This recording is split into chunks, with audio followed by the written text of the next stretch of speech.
গোস্বামী ভগবত ভক্তি সম্পর্কে বলেছে যে তিন রকমের ভক্তি আছে, একটা সাধন ভক্তি, একটা ভাব ভক্তি, একটা হচ্ছে প্রেম ভক্তি। পূর্বজীবনে আমরা যদি কোনো ভগবত ভক্তি করে থাকি পূর্বজীবনে, তাহলে যতটা করেছিলাম এ জন্মে এসে ঠিক মানে তারপরের থেকে আমাদের জীবনটা শুরু হবে। হ্যাঁ, ভগবত ভক্তির সাধন হচ্ছে 3 রকমের আছে, একটা সাধন, একটা ভাব, একটা প্রেম। আচ্ছা, সাধন ভক্তিটা কি? ভগবানের সেবা নিযুক্ত থাকতে হবে, ভোরবেলা উঠতে হবে, তার সেবা পুজো দিতে হবে, আরতি করতে হবে, কীর্তন করতে হবে। হ্যাঁ, এইগুলো হচ্ছে সাধন ভক্তি। আর সাধন ভক্তি করতে করতেই ভাব জন্মাবে, ভাবের পরে আসবে প্রেম, ভগবানকে ভালোবাসতে শিখবে তখন। বলছে সাধন ভক্তি অনুশীলনের অর্থ হচ্ছে ইন্দ্রিয়গুলিকে ভগবান শ্রীকৃষ্ণের সেবায় নিযুক্ত করা। অর্থাৎ আমাদের কতগুলো ইন্দ্রিয় আছে যেগুলো আমাদের চিন্তা করতে পারে, অনুভূতি করতে পারে এবং ইচ্ছা শক্তি কার্যকরী করতে পারে, এরকম আর কি। তো সেই ইন্দ্রিয়গুলোকে আমাদের ভগবান সেবা লাগাতে হবে। আচ্ছা, সাধন বলতে মন ও ইন্দ্রিয়গুলি কার্যকরীভাবে ভগবানের সেবায় নিযুক্ত করাকেই বোঝানো হয় সাধন ভক্তি। এটাই হচ্ছে সাধন ভক্তি। পরমেশ্বর ভগবানকে ভক্তি করার বৃত্তি প্রত্যেকটা জীবের মধ্যেই রয়েছে, অর্থাৎ প্রত্যেকটা মানুষই ভগবানকে কিন্তু মানে। হ্যাঁ, সে ভালো মানুষ হোক, ভক্ত হোক, সাধারণ মানুষ হোক, চোর হোক, ডাকাত হোক, যেই হোক না কেন, সবাই কিন্তু ভগবানকে ডাকে। অর্থাৎ যখন চোর ডাকাত যখন বেরোয় চুরি করতে বা ডাকাতি করতে, তখন কিন্তু সে কিন্তু ভগবানকে স্মরণ করে, ভগবানকে পূজা দিয়ে তবে কিন্তু সে বেরোয়, তার যেন দিনটা ভালো যায়। হ্যাঁ, সেইটার জন্য। সুতরাং তাহলে প্রত্যেকটা মানুষের মধ্যেই আছে, প্রত্যেকটা মানুষই ভগবানের পুজো করে। তো সেইটা হচ্ছে প্রত্যেকটা জীবের মধ্যে দেখা যায়। কিন্তু জীবের আমাদের মধ্যে কী আছে?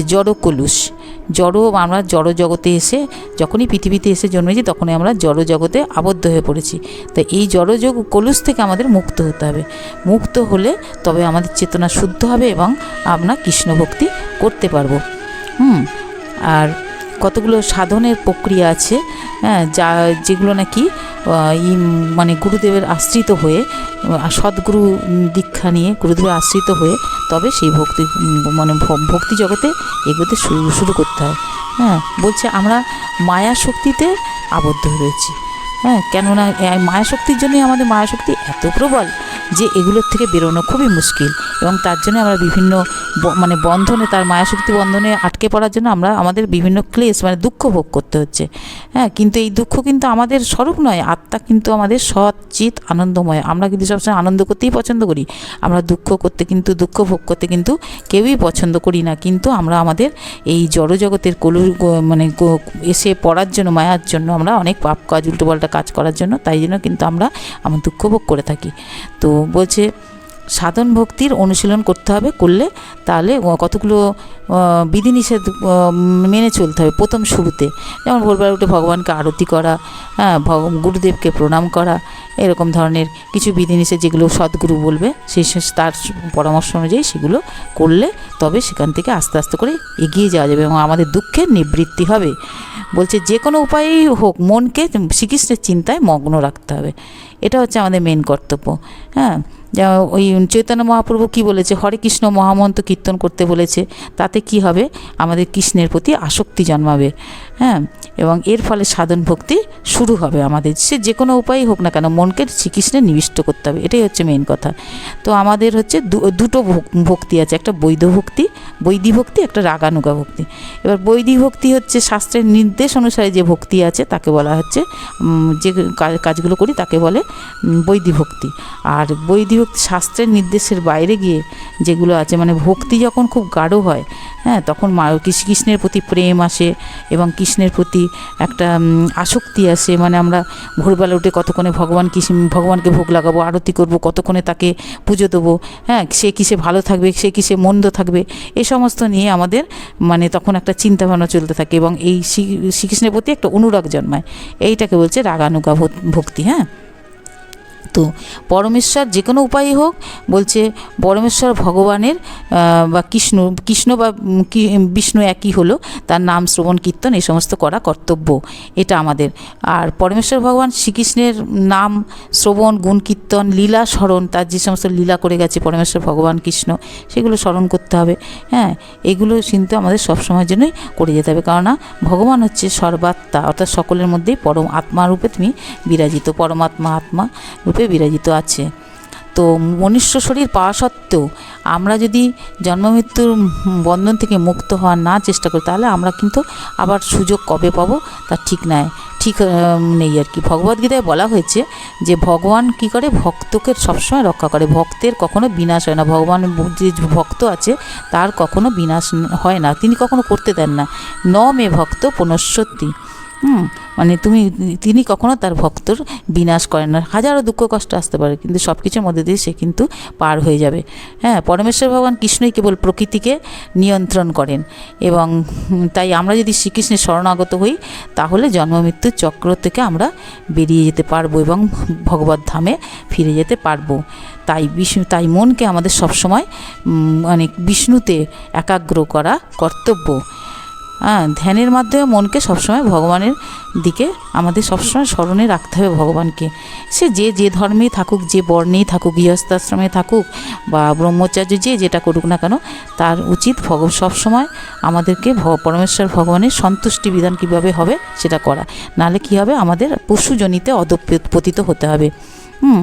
তা শ্রীমদ্ভাগবতে বলেছে, হে উদ্ধব, সব মানুষই হয় শাস্ত্রসম্মত কার্যকলাপ, নাহলে জড়জাগতিক কার্যকলাপে রত। আমরা হয় কেউ শাস্ত্রসম্মত কাজ করছি, নাহলে পরে আমরা জগজাগতিক নানা রকম কার্যে ব্যস্ত থাকছি জগতের। হ্যাঁ, ফলে বলছে যারা নাকি কৃষ্ণ, মানে যে কাজই করুক না কেন, যদি কৃষ্ণ ভাবনায় ভাবিত হয়ে যদি সে মানে সমস্ত কাজ করে যায়, তাহলে ইহলোকে পরলোকে সে সব পরম আনন্দে থাকতে পারবে। হ্যাঁ, এখানেও থাকতে পারবে, আবার মৃত্যুর পরে ভগবত ধামে যেখানে যাবে সেখানেও সে খুব ভালোভাবে থাকতে পারবে আর কি।